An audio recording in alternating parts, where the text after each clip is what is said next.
It's arguably the world's most famous car, and now it's getting more attention from movie and auto buffs, shaken and stirred by the unique opportunity to own a piece of movie and motor history. This car is phenomenal.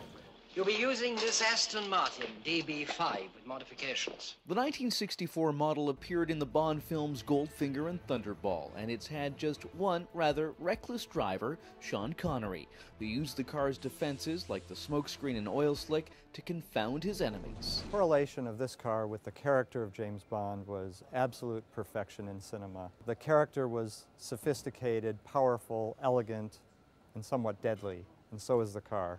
The twin machine guns, of course, never fired actual bullets, and... Ejector seat? You're joking. Actually, yes, it never really worked either. This was just a special effect.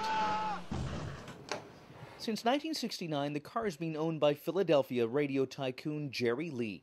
He bought it for just $12,000 from the Aston Martin factory, and he's never driven it. And so for the last 41 years, it sat in my house, in my James Bond room, and it was great for parties. Lee's selling to raise cash for his crime-fighting charity, but the car was overhauled first by a company in Ontario. All of the original movie gadgets are still fully intact. It's fantastic. Here in the armrest, you have your oil, your nails, your smoke, your machine gun.